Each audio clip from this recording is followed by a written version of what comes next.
everyone, Courtney here, and in this video I'm going to discuss Language, Truth, and Logic by A.J. Ayer. If you have found yourself dissatisfied with just how abstract certain philosophical discussions can be, you're not alone. In fact, Ayer takes this quite a bit further in his first chapter, which is called The Illumination of Metaphysics. So in this video, I will discuss logical positivism and emotivism as they pertain to Ayer's view. Now, excuse me for referring quite a bit to my notes, I just started reading it this week. According to Ayer, in order for any statement to be meaningful, it must either be a tautology, that is to say definitional in nature, like A equals A, something completely a priori and definitional like that. So it's either a tautology, or it has to be a proposition which is empirically verifiable. That is to say that there must be some kind of sensory experience which would allow us to either affirm or deny the truth or falsehood of that statement. And if a statement fails to conform to either of those criterion, then it is literally senseless and something that Ayer actually only refers to as nonsense. He argues that since a lot of what is discussed in metaphysics fails to conform to those criterion, that a lot of it is just meaningless nonsense that doesn't even deserve the title of poetry and should be eliminated. So, in the first chapter, he begins by asserting that there could not possibly be anything that transcends the empirical world. So he says claims about the soul or God or faculty of the mind are just claims that have no real grounds because they're not grounded in sensory experience.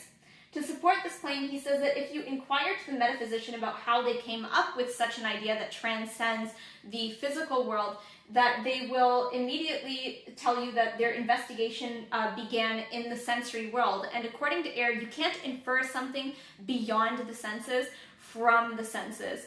And so for him, that doesn't make sense. I guess another way to put this would be that it seems to him arbitrary at what point the metaphysician has decided that what they're talking about goes beyond sensory experience, especially because, as Ayer mentions, the only way that one would either affirm or deny or change their opinion about something like that would be through further sensory experience.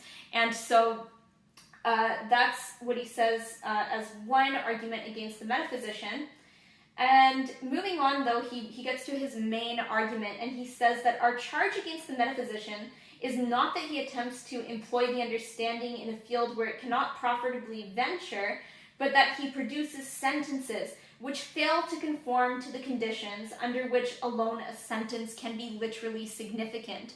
So what he's saying is that unlike other philosophers such as Kant, who have said that we can't talk about things in themselves because the human mind can't understand that,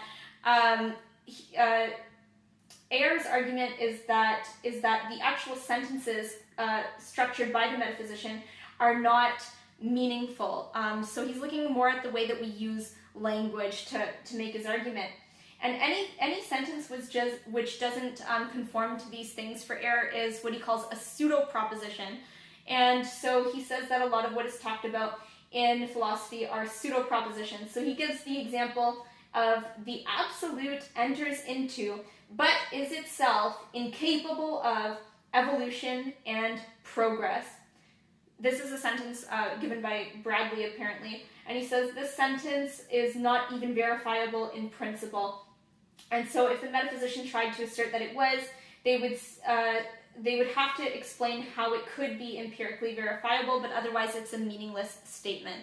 So I think you get the idea.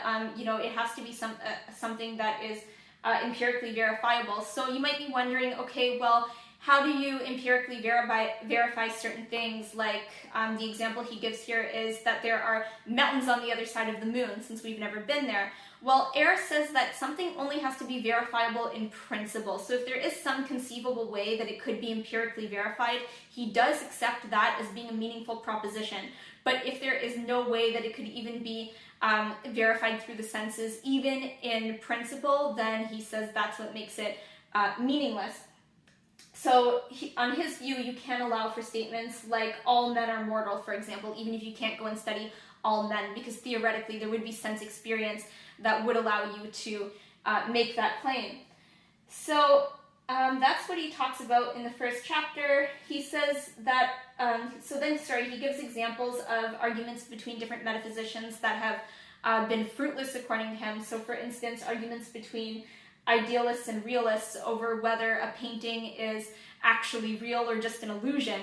And for Ayer, that's just a meaningless argument, because anyone who tries to assert, like an idealist, that a painting is just an illusion would just have to continue to refer to further sensory experience to say that it was or wasn't an illusion. But even then, it depends what they mean by illusion, right? Like, he's saying that if they mean by that that there's something that goes beyond the sensory world, then that is what for Ayer is meaningless. So how does all of this play out for ethics, right? Talking about right and wrong. So according to Ayer, you don't add anything to a sentence by asserting that something is either right or wrong, morally speaking. So for instance, the example I think he gives is to say stealing money is wrong. He says that's not adding anything, and it's the same basically as saying that that you stole that money. And at most it's expressing an emotional attitude towards something. So ultimately for Ayer, his view is called emotivism in terms of ethics, and it posits that since there is no objectively verifiable laws by which we can affirm or deny the statements of ethics, then yes, ethical statements or normative claims are meaningless. So at this point you might be wondering, okay, so does that mean that we can just do whatever we want according to Ayer? And so the answer is not quite. It's more that he would say, oh, sorry, I better fix the lights. Sorry, so it's more that he would say that in order, that if you want to achieve X, then you have to behave Y. But you can't just say that X is morally right or wrong, or that there's something about it that transcends the empirical world or your empirical goals. That doesn't make sense. So the example a professor gave of this is like, if you want to get to Toronto, you have to take the 401. But for Ayer, you wouldn't say it's like, you know, wrong or right in some kind of way that goes beyond just sensory experience. So I hope that I've made that clear on what Ayer says about metaphysics and ethics. So thank you so much for watching. If you have suggested that I do a book that I haven't read before, it's not that I'm putting your book last, it's just that it takes me longer because, you know, these are books that I have studied before or taken courses on, so I have some level of knowledge about them or feel a little more confident talking about them. So I haven't just ignored your request, it just will take me a little longer to get your book posted. So thank you so much for watching, so I will see you guys next time.